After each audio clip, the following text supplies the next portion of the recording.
Hello, we're live. Hey, Hey. everyone.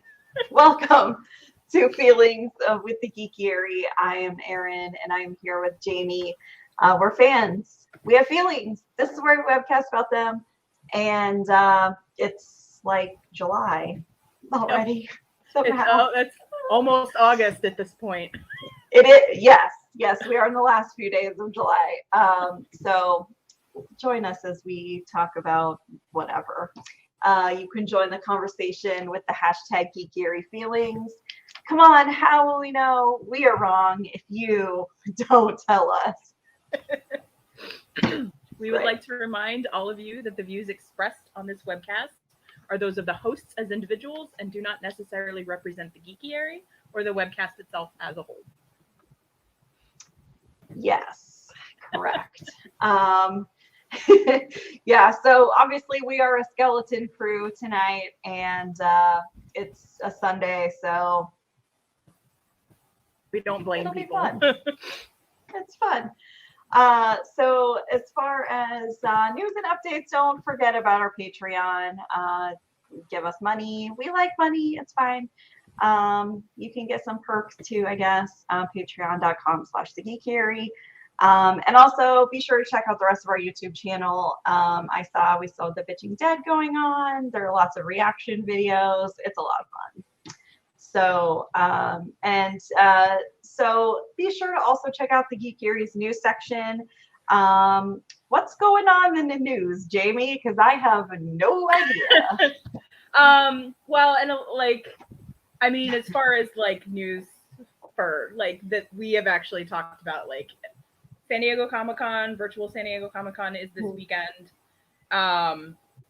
We have one of our newer contributors has been really good about getting interviews with a lot of like webcomic artists. So definitely check that out. And I'm trying to think. The Dune trailer came out. Angel was really into that. Oh yeah, I did see that. Yeah. Oscar Isaac is in that. But yeah, other than that, it's been relatively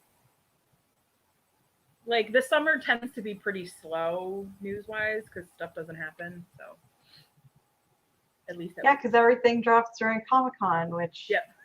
even though there was a Comic Con, it wasn't really Comic Con. So Yeah, that's why I was like, I have in our notes, I have SDCC sort of because it's like it is, but it's not. It's not even as good as last year's. Like last year's virtual one, like I feel like there were a lot of bigger panels, and this year a lot of the studios opted out because like if it's going to be virtual, they can do it themselves, and so a lot of studios have done that.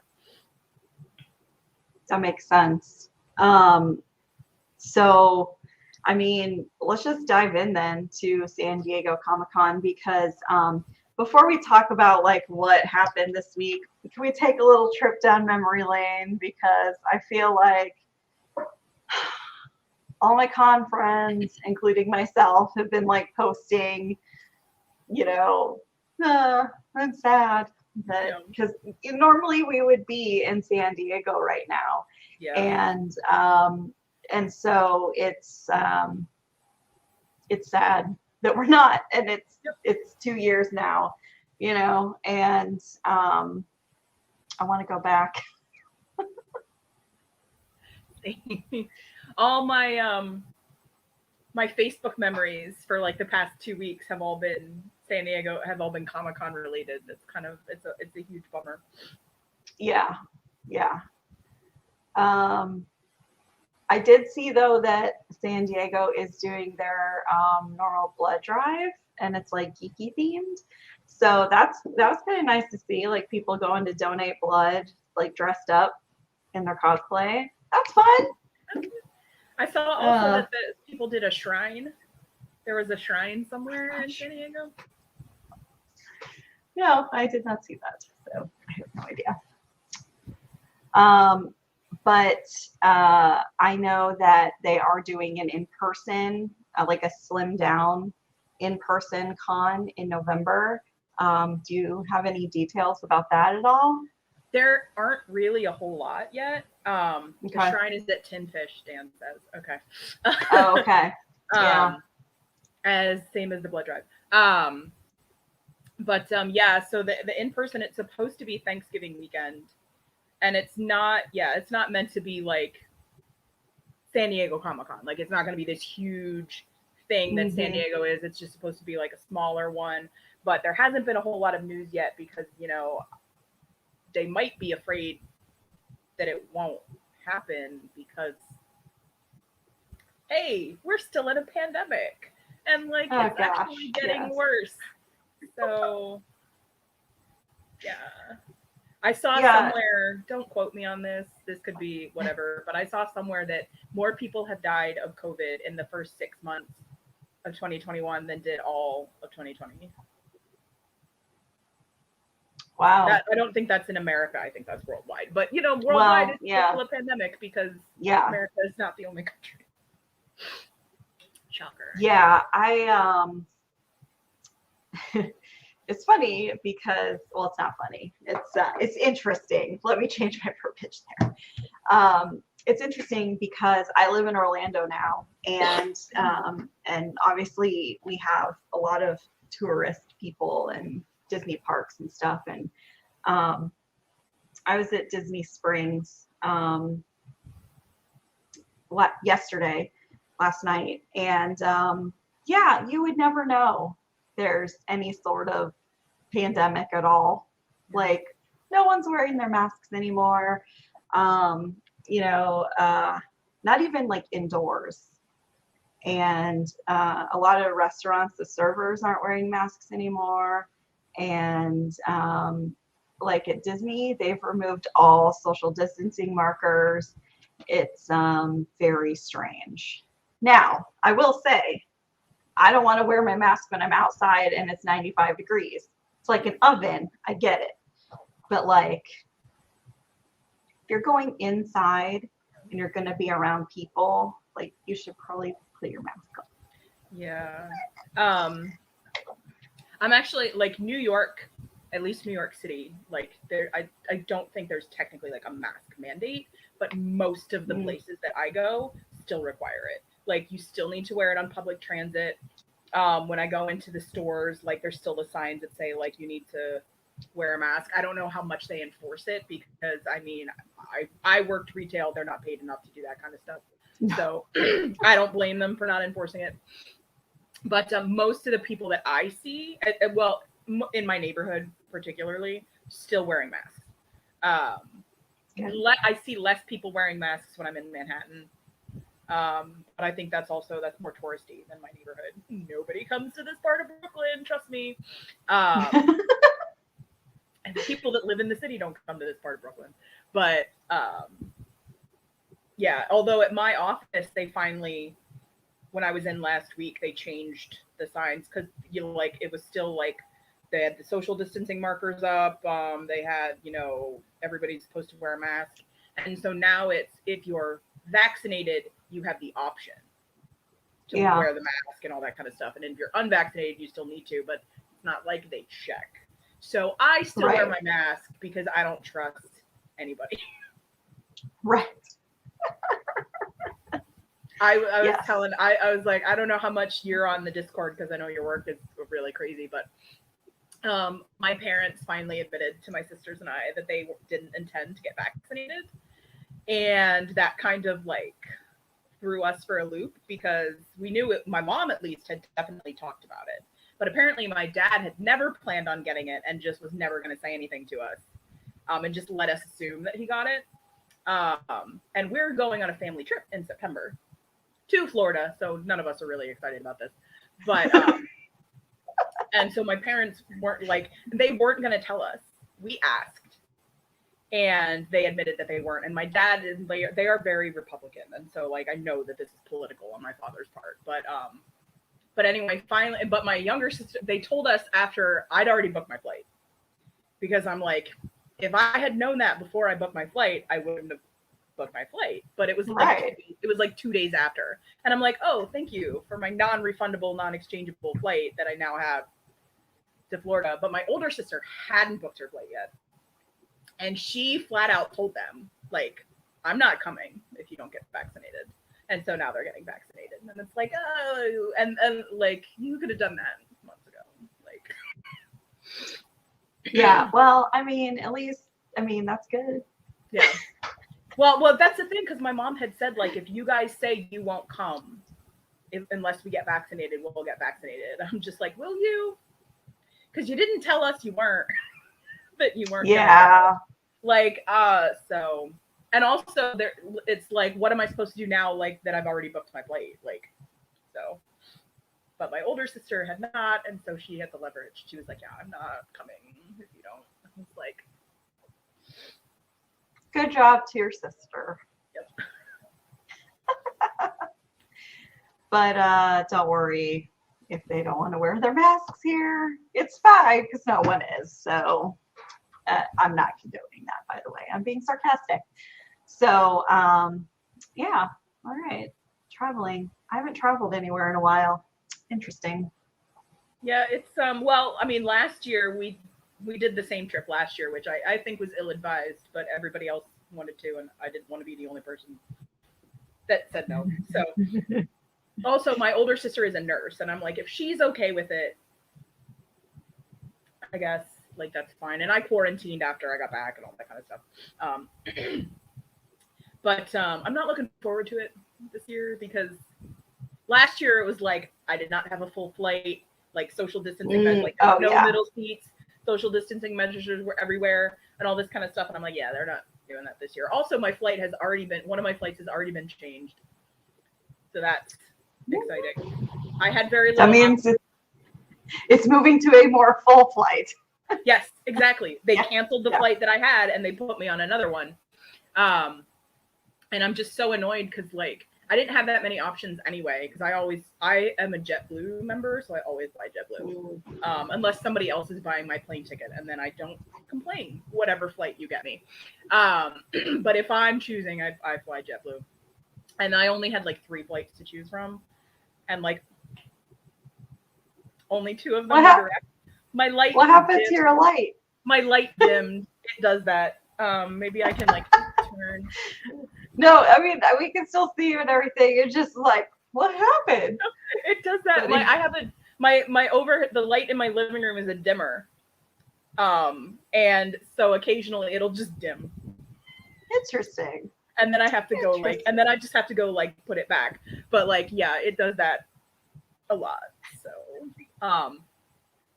but yeah, so I was like, I only had a couple of flights to choose from anyway, and only like 2 of them were direct. So I picked like the direct flights. And my flight back is now not direct. And like, I think that, like, I'm very particular about the flight back because, like, I live in New York, like, and I don't live close to the airport. And so taking, like, if I want to take a cab or an Uber or something from the airport, it's going to run me like $50, $60, which is not an amount I can just throw around. Right. So I take public transit. Taking public transit takes about 2 hours. So, like, I always try to get back earlier in the day if possible. Because then I'm not getting home at like 11 o'clock. Yeah. So now I'm getting back. I was getting back at like 5 o'clock in the evening. It was like, now I'm getting back at like 9 after like a 3-hour layover in Boston. So like, I'm not looking forward to that at all. And I know it's because like they canceled the flight that I was on and they put me on one. Now it's going to be even more full. It's like, yep. As long as I don't have a middle seat, because I had aisle seats. And I'm going to be very I'm from Des Moines, so I never have direct flights anywhere. So now you get to feel my pain. No. I had a layover. I mean, I've had layovers before, obviously, but I had a very bad experience actually the first year I went to Comic-Con. Because I always fly out on Wednesday, and I was supposed to get in at noon, and I was like, oh no, I'm sorry, it wasn't the first time. It was the second time I went to Comic-Con. My bad. And I was supposed to get in at noon, which would have given me time to like get snacks and like take a nap and everything like that in the hotel, because I had a shift waiting in line on the overnight. and my flight I left early in the morning to catch my flight, so I didn't really sleep the night before. So I'm like, I'm gonna nap in the hotel, I had a layover in Denver, and my connecting flight was delayed for like 3 hours. So fun. So I napped in the airport, and then had like no time. I was like, I had to like run and get food because I needed food. But I didn't have time to nap, and that was an unpleasant night because then I fell asleep in the panel room the next day. Oh well, that happens sometimes. We were in the front row. Okay. Oh well, really I mean, listen, you do what you got to do, and if your body is saying I gotta sleep, then you don't really have a lot of control over it. Yeah. So you're fine. Should I get up and turn my light on? If you want. Yeah, I don't care. All right. Well, okay. As long as you can see me, hopefully. I can see you. I mean,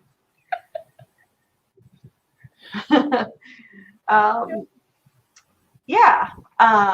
So one of the other things I wanted to talk about, which has been on my mind lately, is like all of, and you're like the perfect person to talk to about this because we're the same age. All of this like mid to late 90s nostalgia in media sort of happening all of a sudden. Like, okay, so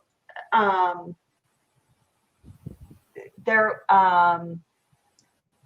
like a lot of there's been a lot more like TV shows and movies and stuff that have started taking place like in that time frame, or being stylized towards that time frame. And one of the things I mentioned here is the Fear Street movies that are out on Netflix. And I know, like, for me, I loved the Fear Street books when I was a tween because, you know me, I don't like reading, but I love horror. And so I would read those, and I started watching the movies, but I've been really busy, so I've not finished them. But like the whole slasher thing, like that was really popular like in the late 90s and stuff. And it's just really, I don't know. Do you have any things that you've noticed that are kind of carrying that theme as well? I think Cruel Summer is another one that's like set in the that is true. Yes, of like 3 years that's in the early 90s. I'm trying. I did watch that actually. Interesting show. I haven't. I just know that because one of my friends did, and she was talking about it. Mm-hmm. But it's not only that, but it was like there's a lot of rebooting of stuff. Like a lot of the stuff that's been rebooted recently is like Saved by the Bell reboot, like, and even like Gossip Girl, like that. I mean, that was more early 2000s, but like actually, now I have to think about that because I was definitely watching Gossip Girl when I first moved here, and that was in 2008. So maybe it's not as early 2000s as I'm thinking. I don't know. I didn't watch it, so I don't know the time frame, but yeah, so like there definitely is, and I think that's just probably because now a lot of the people that are making the content are our age, and that's what childhood like that's probably the stuff. It's like in the 80s there was a lot of stuff that was set in like the 60s. Like the 50s and the 60s and all that kind of stuff, and like now stuff is being set in like the 90s because like that's when the writers and the producers, like that's when they were growing up, so that's when stuff is set. You could also say like WandaVision kind of did that too. Like they did the whole they did like multiple decades, but like a lot more of the episodes I think were set in like the 90s because there was like the Full House one and like the Malcolm in the Middle one.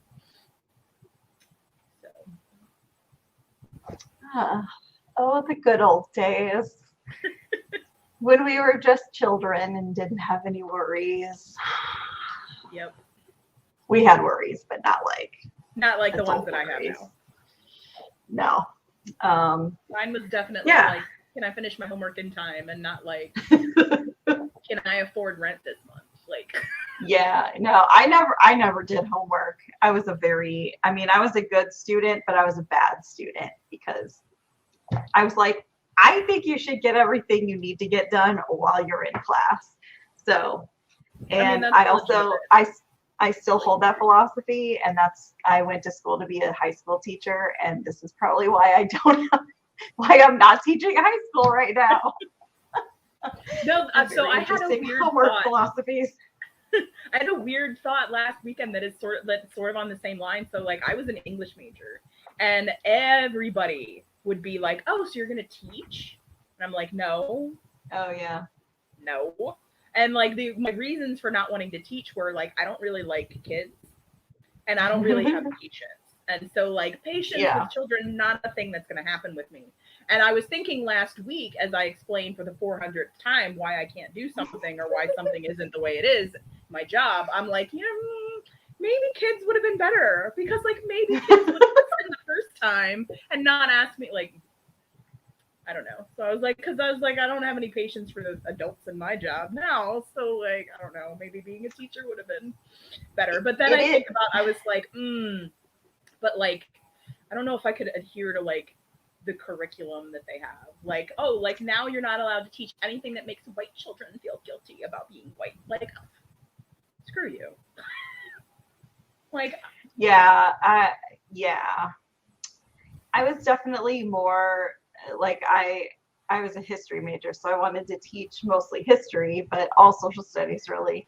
And I was definitely one of those like, you don't need to memorize dates.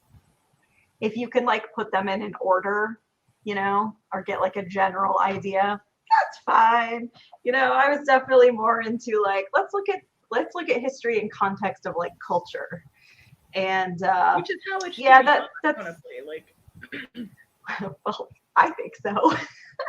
But again, no teaching job. So yeah.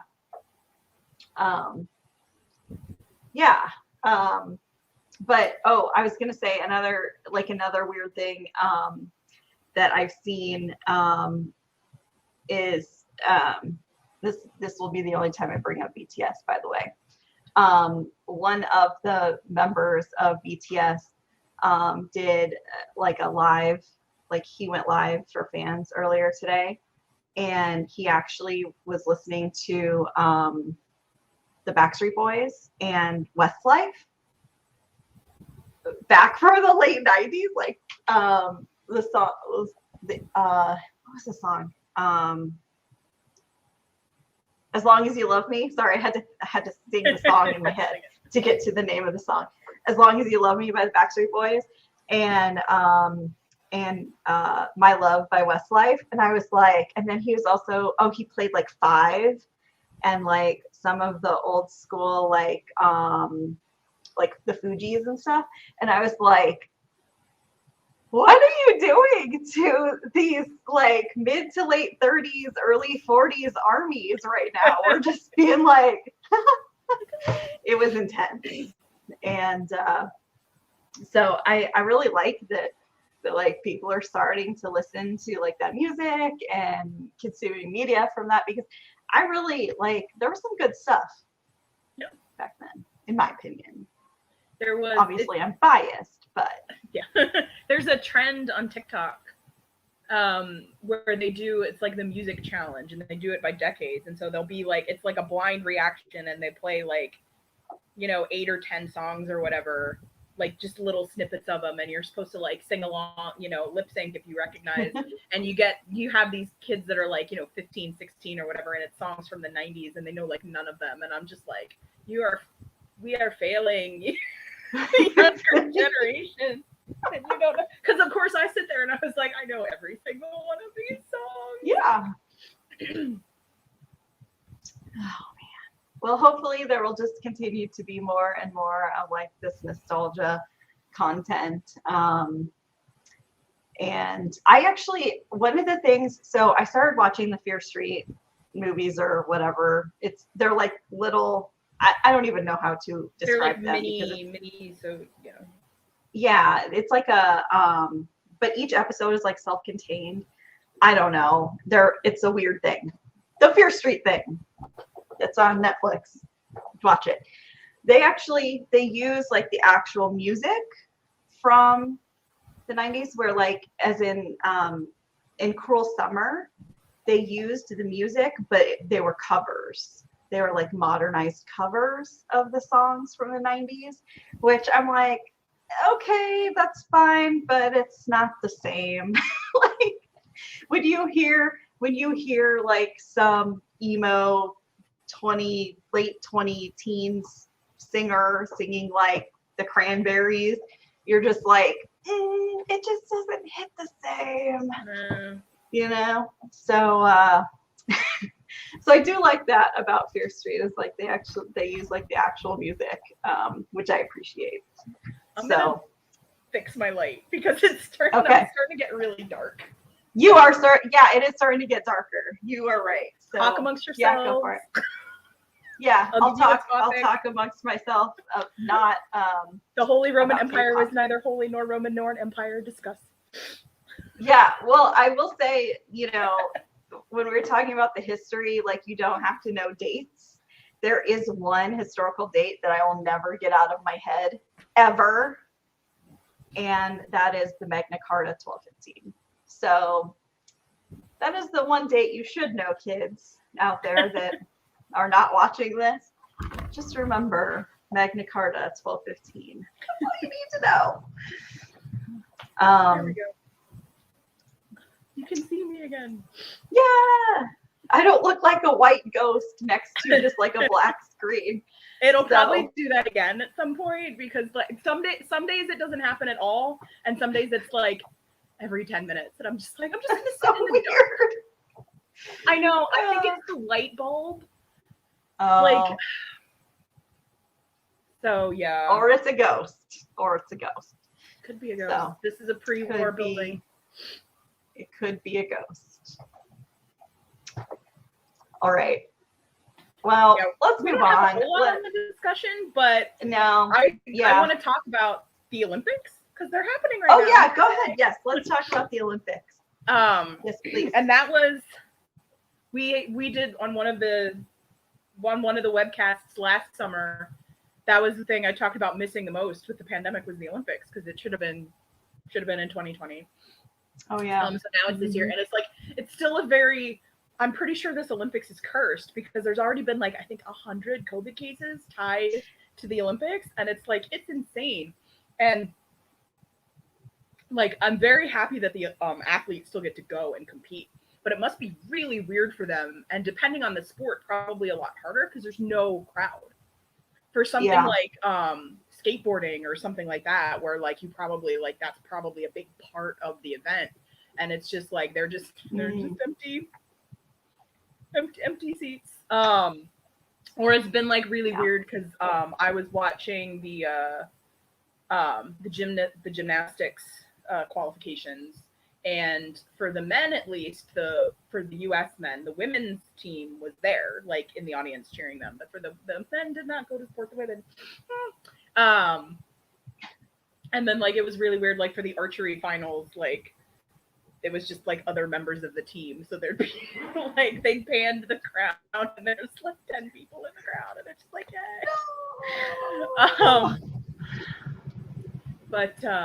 But yeah, and it's like I wrote an article that sort of it's a listicle, but that I posted last week that it was sports anime to watch instead of the Olympics because there's a lot of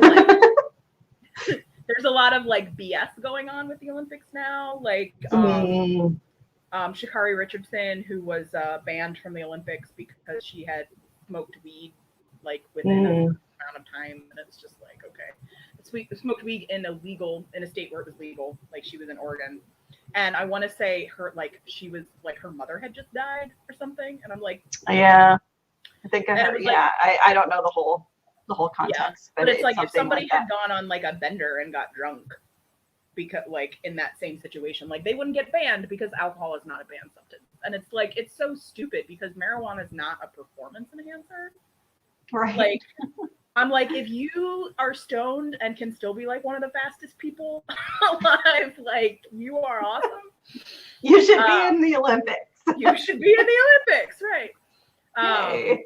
And then there was a thing where they banned swimming caps for natural hair, which would affect any black swimmer, which I don't really follow swimming. I don't know how many that affects, but I'm sure it affects quite a lot because Africa is a big continent.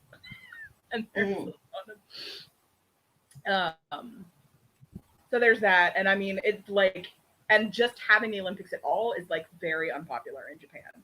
Like, sure, the Japanese people like did not want it. And Toyota, which is like one of the sponsors of the Olympics, if you watch the Olympics on American TV, there's a Toyota commercial like every 2 seconds. But Toyota pulled all of their advertising, all their Olympics related advertising in Japan.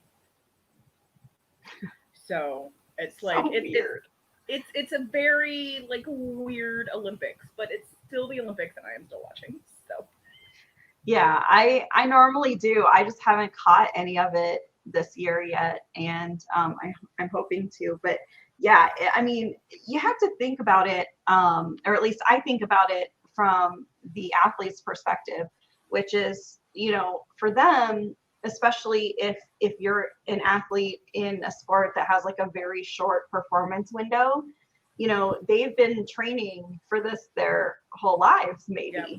And, you know, if you were to wait another year or, you know, another, 3 years for like the regularly scheduled Summer Olympics, they could be out of their performance window. Yeah. And I mean, do I think that it was really a smart move to like do it the way that it is? I don't know, but I feel for the athletes who, you know, kind of have to make those hard decisions for themselves. And so I applaud those of them that are there and performing because, I mean, that's their life's work in some cases. So, yeah. Yeah. And I mean, a lot of like something like gymnastics, which has a shorter shelf life than something than say like archery. Yes. But yeah, so it's like that's totally understandable. Well, and also it's like, and depending on your sport, like the risk of injury increases too. It's not so much that it's like, oh, sure, now I'm like too old for this. It's like in the intervening years, like, oh, I got injured because like there was somebody, one of the gymnasts for, I do not remember. He's a male gymnast, and it was in one of the subdivisions that I was watching yesterday. Tore his ACL in like March. Oh my gosh! And like that's like minimum 6-month recovery, and he's competing against like the advice of like his coaches and all this kind of stuff. But because it's like, and you have to figure that it was like if this had been last year, he wouldn't have been injured. Well, right. Yeah. Like, yeah. So it's something like that. So it was like, it's, you know, he's going like against the advice of like everybody because it's like, this might be his only chance, but he's probably going to injure himself even more. So it's like, right. I was watching, I wish I could remember what country he's with, but I was watching his vault and I'm watching it and I'm just like this. Because I'm like, that's the worst one to do when you're injured. Yeah, I can't even. I don't care. Strong. Yeah. Oh gosh, I can't. I probably do the same thing. But like the whole time, I was like, I can't watch. I don't like it. And it's also weird. There's a whole bunch of sports that are new this year. Skateboarding and surfing are two of the big ones that they added this year. I haven't seen any of the surfing one yet, but I saw some of the skateboarding, and I'm a little annoyed because they don't explain the scoring. Because like every sport has different scoring.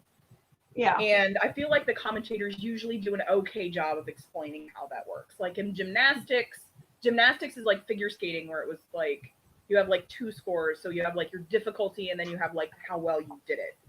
Yeah. So it's like that's kind of understandable. But it was like skateboarding. It's like they would do a run, and then they would just put up a number, and I'm like, is that good? Is that bad? What does that mean? I don't know. Like, how did you arrive at that number? Did you just like,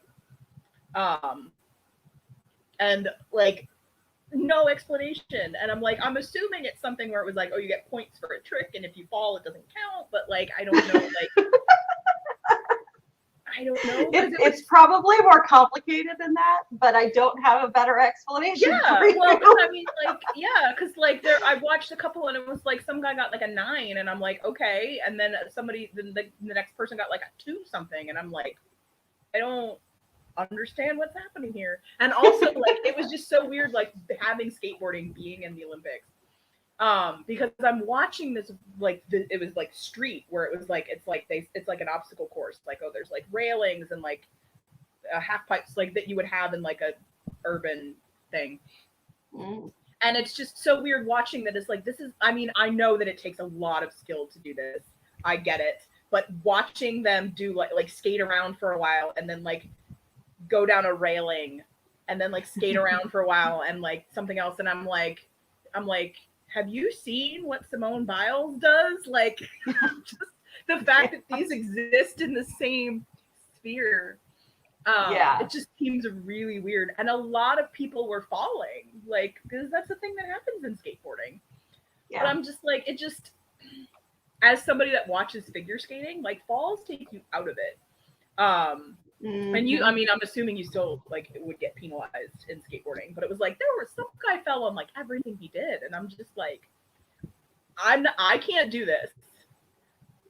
But in the Olympics, I feel like that's a weird. I don't know. Clearly, I'm gonna have to look up skateboarding scoring structure now, because I know I probably it was on last night during the prime time coverage, and like they were just showing like a little bit of it, and I'm like, I have no idea how this works, and I probably should have looked it up. But it was like 11:30, and I'm like, I'm tired. So. I get it. But I should watch them. Yeah, this is like, I do appreciate, like, I was so worried this year too, because in past years, I think since like 2012 at least, NBC has had an Olympics website where they have live streamed everything, like full things. Because if you just watch coverage on TV, you're gonna miss 90% of the Olympics. Because they, like, especially, I don't know how it is in other countries, but in America, they tend to focus on the American athletes. And so, like, and as somebody that follows particular sports, like I follow gymnastics, I follow figure skating, my favorites are not generally Americans. And so, like, I don't get to, like, the only way to see them compete would be to see like the full event. And so if you have cable, I have to stress that the NBC Olympics website live streams everything, and they keep the replays up. So that is what I did yesterday. I watched the gymnastics, and also because it's in Tokyo, which is 14 hours ahead of me. So I'm like, do I want to stay up until 3 a.m. to watch the women's gymnastics? No, I don't. So I will watch it when I wake up. But they live stream everything, and so that's how I've always watched the Olympics. And this year I was worried because NBC has its own streaming platform now, Peacock. Oh yeah. And I was like, oh crap, is everything going to be on Peacock? And I actually, like, I have a free Peacock account, so I don't know what you get on that versus what you might get on a paid one. But actually, Peacock is like not that great, because I mean it has some of the sports. It doesn't have all of the sports. There are 50 sports, so I don't necessarily blame them for not having everything on Peacock. But it has maybe like 10 or 15. And it didn't have archery, and it didn't have badminton, which are 2 of my favorites. So I was just like, eh. And it has all the replays, but they're not available until the day after. So like the men's gymnastics qualification was yesterday, and so that wouldn't have been viewable on Peacock until today. But I watched it yesterday on the website. So okay, well, it's good to know. I mean, and not having archery or badminton is kind of a bummer because those are like I can do those. So Yeah. like I want to see other people do them because I'm like, oh, okay, that person is way better.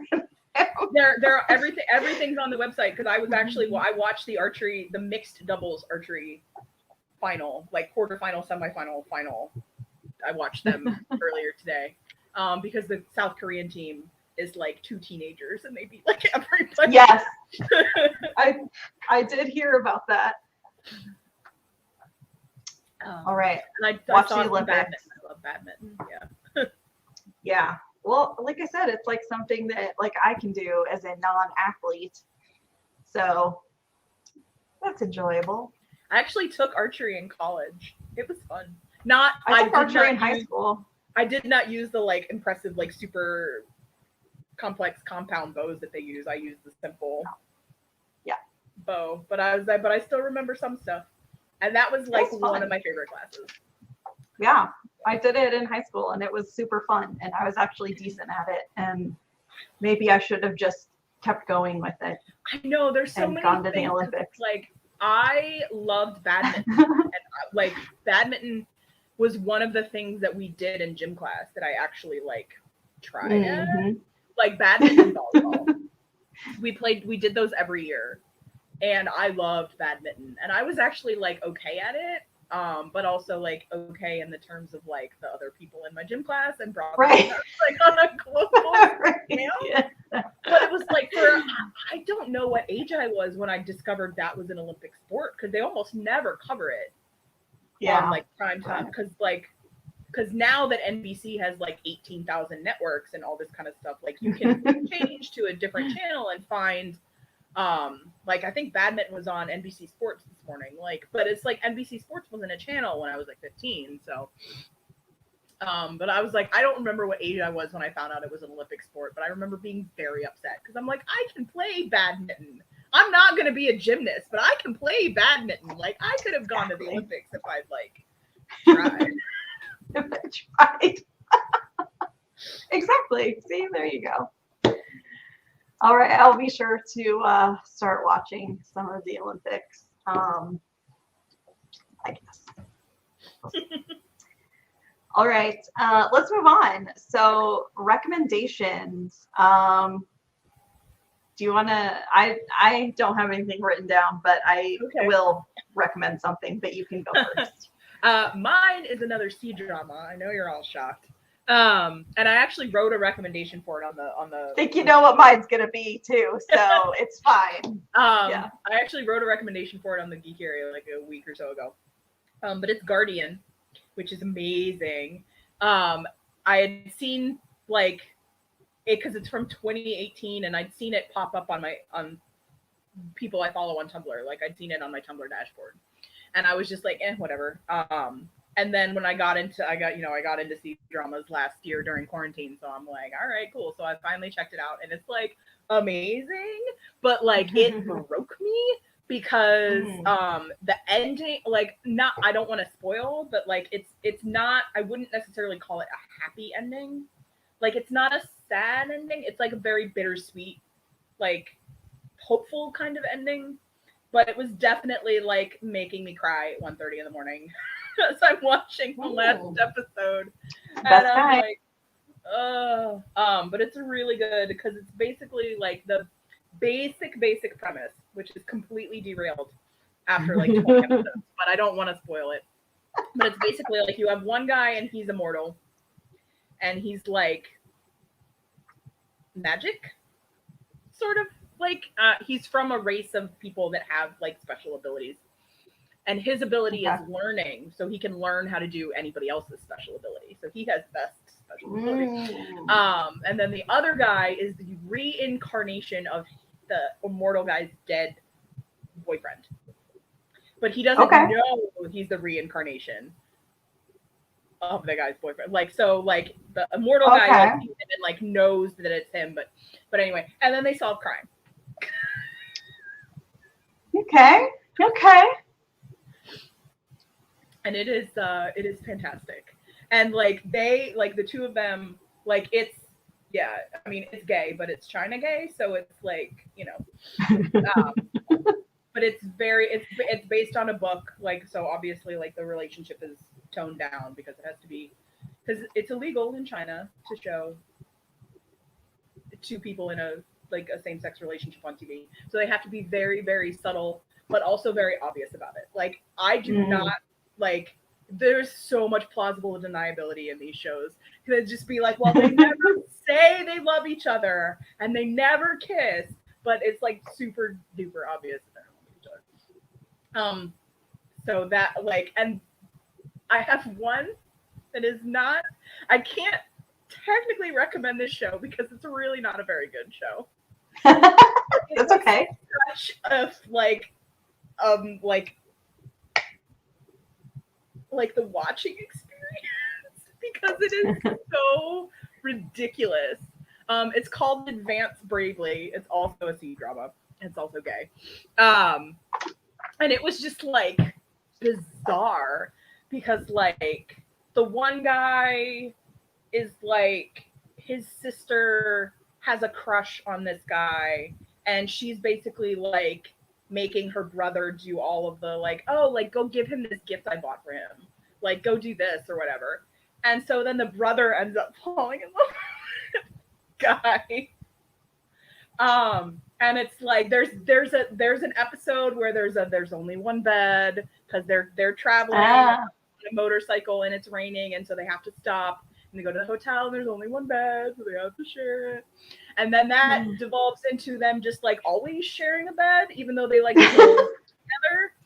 And it was like there's gotta be scenes cut out of this because there's like no explanation as to why all of a sudden like they don't live together. Why are they sharing a bed all the time? He just goes over there to sleep. It's like it's so weird. But it's very, very entertaining because it's just completely ridiculous. Like there's a whole thing where like the one guy gets kidnapped and like it's just weird. Like so it's not a good show, but it's very entertaining. So well, I'm going to recommend 2 K-dramas.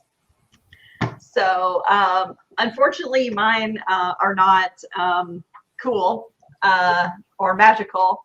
They're just what they are.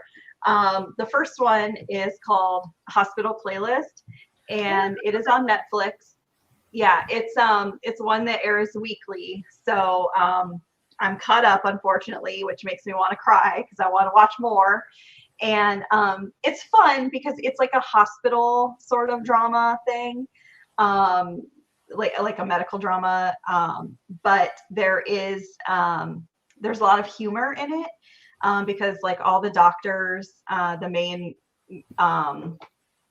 character doctors all went to med school together and they're like funny and cute and they have a band and every episode they get together and they perform a song to no one and it's like the actors are really playing the instruments and singing, and so it's actually it's cute. It's really cute. It does take a couple of episodes to get into it because they don't really explain much the first episode, and you're like, what am I watching and why are they singing? Like, it's a little weird, but it's really, really good. And one of the doctors has a little boy who's like 5, and he is the cutest thing. He's super precocious, and he's just like, I don't know, he's just really cute. The second K-drama I want to recommend is called Nevertheless. It is also on Netflix and also is airing weekly right now. And there is nothing really special about this one as far as the storyline goes. It's a very typical, like, this girl like gets involved with this guy who doesn't want a relationship. He just wants a friends with benefits sort of scenario. And it's kind of a back and forth. And then there's like a love triangle. It's very typical K-drama. But what makes this one a little bit different is that they have sex. and like the main character has a tattoo. And like these are things that you don't normally see normalized in K-dramas. And I mean, there's a lot of making out. There's a lot of like camera it's movement. insinuated, like Yeah, but it's like the most explicit K-drama I've ever seen. I mean, there's not like nudity or anything like that, but no. But it's very hot. Let's just say that. It's definitely kind of a push the boundaries sort of thing, which is a little bit refreshing to see. And so I kind of want to like on the topic of that, like this isn't a recommendation. I actually recommended this show on like the last webcast, and then I got farther into it and I regretted recommending it. But I was watching this C-drama and it's called Begin Again, and it's a fake marriage. Like she has to get married for like reasons or whatever, and he but anyway, like they eventually like fall in love and end up like together and all that kind of stuff. And the episode where they first sleep together, I'm watching this and I'm like, this is hilarious because they're on a beach and that's already strike one. Well, because it was like, I mean, they don't. I'm assuming that the sex does not happen on the beach, but that's good. Because it's like there's a whole thing where it was like he's a doctor and once a year he's from a really small town. And so like once a year he goes back to his hometown because they're not close to a hospital or anything like that. And he does free medical examinations for the people in his hometown. And so she goes with him. And like I guess live near the beach. And so like she realizes that they met when they were children, because I think this is a thing in like Asian dramas. It is, yes. Definitely very, very much so. Yes. Yeah. So they like met when they were kids. So he knew that and she just realized it.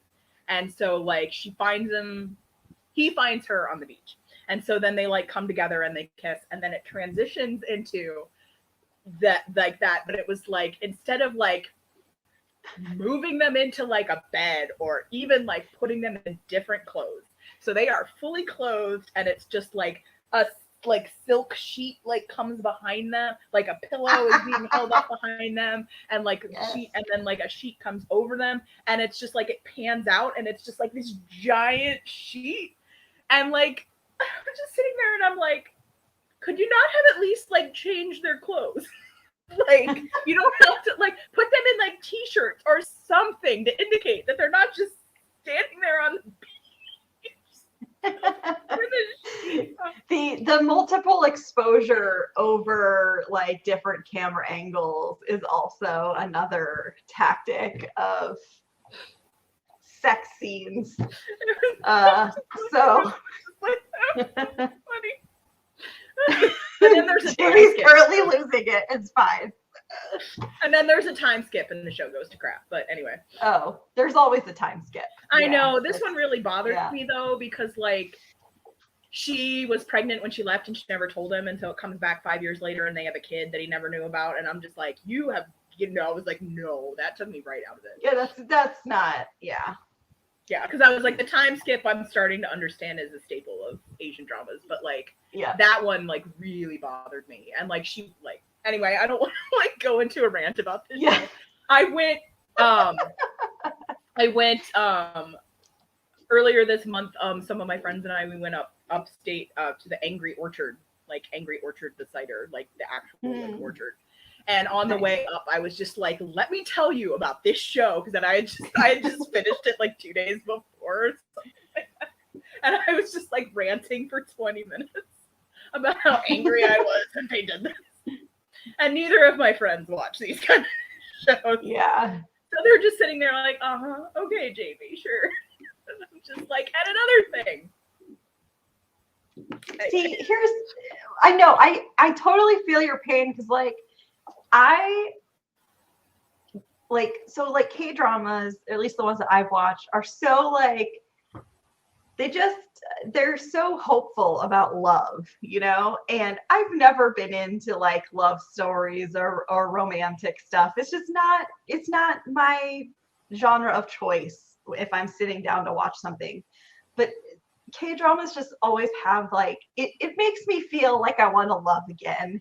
Not really, but a little bit. It's just like it's so hopeful and it's so, it's so cute a lot of the times. And I want my mom to watch them because my mom is typical, like loves a good romance, like just loves the drama and all this. And I try to tell her about these and she's like, "Does it have subtitles?" I'm like, "Yes, because it's Korean." She's like, "Well, I'm not going to watch it because I don't like subtitles." And I'm like, "You're missing out on some quality TV, man." Like, Yeah, like I so have at least one friend and like some of my family members, like they make fun of me for watching the C dramas, and I'm just like, I don't understand why. Like if I were to watch a French film, yes, like no one would bat an eye because like, oh, no, that's cinema, like blah blah blah, and it was just like cinema. it's like, I'm sorry, and I was like, and I don't want to be judged by people that watch trash American television, like I'm sorry, you watch reality TV, you don't get to judge my C dramas. Like sorry.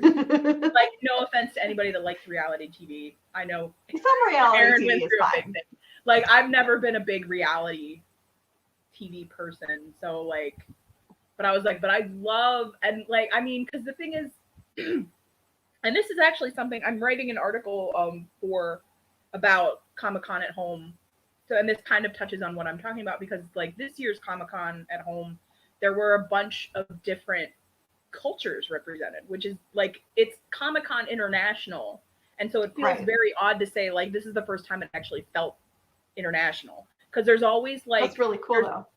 There's been a lot of panels over the years on like Black culture and like Black creatives and like Black stories and all that kind of stuff. And there's been more recently like Asian American stories, but like this year they had like Native American, Mexican, like different ones, and I was like, that was very intriguing to me because I was like, I love hearing about other cultures and I love that kind of thing, and I was like, so those are the panels that I'm watching, and I made it through 2, so I was like, I still have the Native American one to go. But like they talk about, because one of the ones was on Aztec, which has not been a civilization for 500 years. But they talk about like all the research that they did into it, and it was like it was a civilization. Like they had their own like social structure, they had their own like architecture, like this was a bona fide civilization. And it's like and so it's just weird that people like look down on like C dramas and K dramas and all that kind of stuff. It's like it's just shows that are Asian. Like it's this like they have the same kind of shows. Like they have variety. Like there's one of the shows that I'm waiting to finish because it's airing now. I don't like to do that. I was like, I binge. When they're all done, I'll binge it. But it's about firefighters. So I am very excited for this. And there's a couple like period dramas because what I do is like I got into the Untamed, and so then I looked up like the 2 actors and what they did, and that was my watch list. And then I watched Word of Honor, and I did the same thing. So I'm just like working my way through these. But it's like, so there's a couple period dramas that I want to watch, and there's like the firefighting one. Zhao Jan is going to be in a medical like rom-com that I'm excited about. That's no idea when that's coming out because this is the problem with C dramas. It's like they film a whole bunch of stuff and then it doesn't come out for years. So, well, and that so like you're making a good point though that I think like I agree with, obviously, in that I like American TV too. I don't watch a ton of it, but like I'm gonna go back to like the medical drama genre because I watch some American medical dramas. Like I watch like New Amsterdam and a couple of those, whatever. And the thing that makes at least in this context, like Hospital Playlist, so different is that there's a particular formula that I think American shows have that are so different from Asian shows. And it's refreshing to not have like how do I say this? I know what I want to say, but I don't really know how to say it. Like American shows to me don't really have like that intrinsic heart that's in it, you know, and like both you can get really angsty and emo in both of those genres, believe me. But like I like that Asian dramas are a little bit less in your face on how you should feel about something. It's much more subjective in, you know, the characters. Like characters aren't inherently good or bad. You're just kind of there and you get to make your own you get to make your own judgment on the characters and stuff. Whereas it's so much less subjective for American audiences. Like they tell you who you should be rooting for and that kind of thing. And it's just I don't know. That's one. Okay. We're almost done, so it's fine. But like, I don't want to get up I mean, and change the light again. no, I don't know if that makes sense. I'm having a hard time kind of talking agree. about what I mean, but like, it just like I feel like it's easier to get more emotionally invested in like the K-dramas that I watch because you get to make your own judgments and you get to be emotionally involved more so than I think American scripted TV, where they kind of like feed you the emotions. Yeah, because I feel like, I mean, not to start a whole thing about Teen Wolf, but Teen Wolf, it's like the main character is Scott, and like you're clearly supposed to root for Scott, and I never really liked Scott, and I think the issue was. And I've had this idea for an article that I've never come out and written because my two examples of this are a woman and a Mexican person. So I was like, I don't want to be accused of being racist or misogynistic. But like, there's this idea in American dramas of like the perfect protagonist, where like they're a flawed individual, but the narrative doesn't recognize them as flawed. Yeah. So it was like they make mistakes and like they're never called out on it or like that kind of stuff. And like that doesn't like that's not but it's like but you're supposed to root for them because they're the main character. And I'm like, I don't like them. And like you get people that are like, you don't like them? And I'm like, no. Like no. But yeah, so I feel like on like C dramas, it's like, it's less a moral thing and more like because like I mean, The Untamed, you have Wei Wuxian who like he's not a good person, but I love him. Like yeah, I sort of lost the thread of where I was going. But yeah, no, I agree that it was like, it's very, you can tell like with certain American shows, like who you're supposed to root for. Like this is the couple like you're supposed to root for.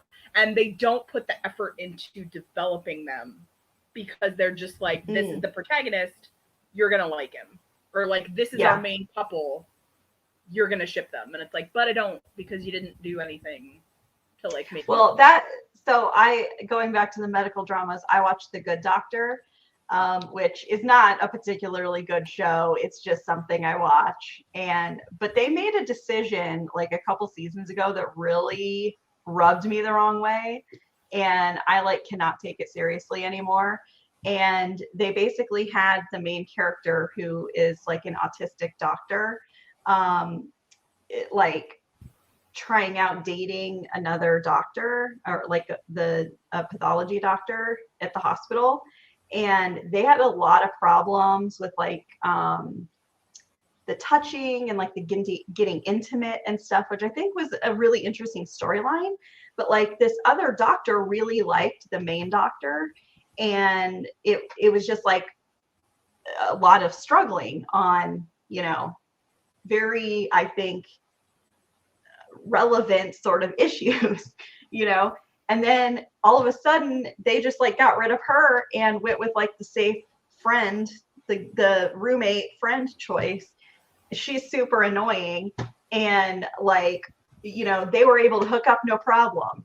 And I'm like, what? And so now, so that couple is still together, and like the other doctor just is like not on the show anymore. She was just like a blip. And I'm like, why did you do this? Like, that was so interesting, like actually getting into like some of, I mean, obviously, you don't want to get into too much of that issue because you don't want to speak for a community. I understand that. But like, that was a really interesting storyline, I thought, was like their struggles of how they were working through the intimacy and stuff. But like this other relationship that same doctor had, there were no issues. Yeah. It was just like, we're going to have sex now. And then no problems. It's because now he's fixed, because he already went through exactly. You don't have the same issues again. Anyway. All right. Moving on.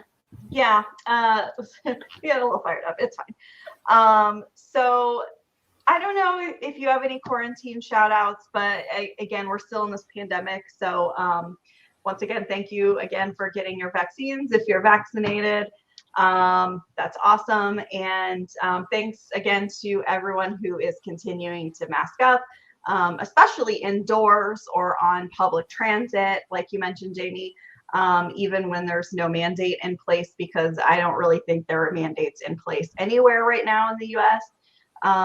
So, just, do the best you can, and use your best judgment, obviously, but we're not going to shame you, but just be smart about it, peeps. Be smart. And do you have anything else?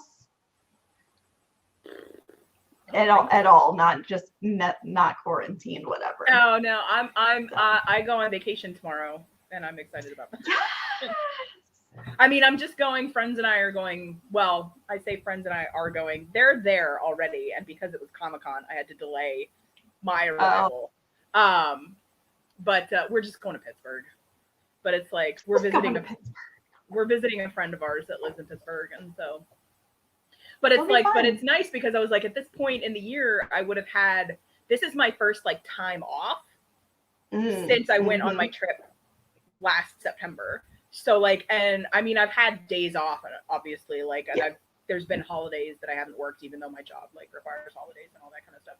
But this is my first like time off in like almost a year, which at this point I would have had multiple. I would have at least a couple of conventions under my belt, and I didn't have those this year. So like I'm really excited about like not having to work all week. I'm excited for you. That's amazing.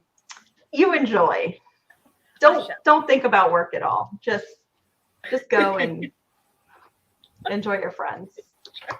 Find I'll be jealous. Does my stupid light shut off?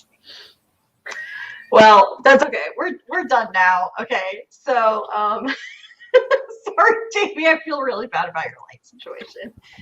Please, Ghost, please quit messing with Jamie's lights. Okay. All right. So we'll wrap it up. I'm Erin. I'm here along with Jamie. Thank you again for joining us for Feelings with the Geekiary. Remember, we are a free webcast run off of donations from viewers like you. So thanks for contributing and helping our host at the Geekiary, and we will see you next time. Bye. Bye.